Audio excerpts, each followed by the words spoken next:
సత్యం గారు, అతను తినేసి డబ్బులు ఇవ్వకుండా వెళ్ళిపోతున్నాడు, చూసుకోండి కొంచెం. ఆ విషయం నాకు తెలుసయ్యా.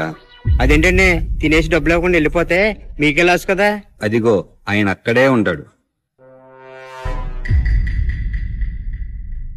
రోజు నా హోటల్కి జనం రావాలని అక్కడే ఉండి కోరుకుంటూ ఉంటాడు. అలా జనం వస్తే ఆ జనంలో వచ్చి సైలెంట్ గా తినేసి వెళ్ళిపోతూ ఉంటాడు.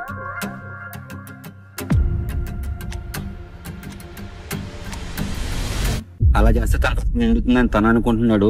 తను అలా చేయడం వల్ల నా బిజినెస్ బాగుంటుందని నేను అనుకుంటున్నాను. అలా ఆకలితో ఉన్నవాడు ఒకడు వచ్చి తిని వెళ్ళడం వల్ల నాకు వచ్చిన లాస్ అయితే ఏం లేదయ్యా. అలాంటి వాళ్ళు ఇచ్చే దీవెనలో స్వార్థం ఉన్నదయ్యా. అవే మనకి శ్రీరామ రక్ష.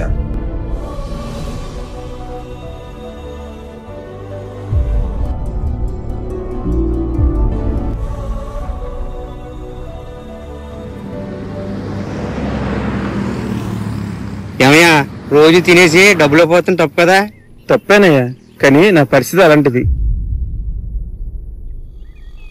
అయినా నేను ఎంత తింటున్నాను నేను లెక్క పెట్టుకుంటున్నానయ్యా. 4,000 దాకా అయింది.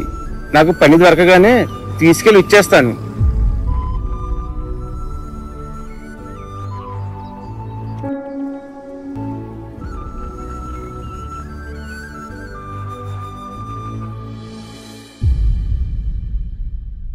సాటి మనిషి కష్టాన్ని అర్థం చేసుకుని సహాయం చేయగలిగితే దానిలో మానవత్వమే కాదు, ఆ సహాయం పొందిన వాళ్ళ హృదయాల్లో నువ్వు దేవుడివే. అంతకు మించిన దైవత్వం ఇంకేముంటుంది?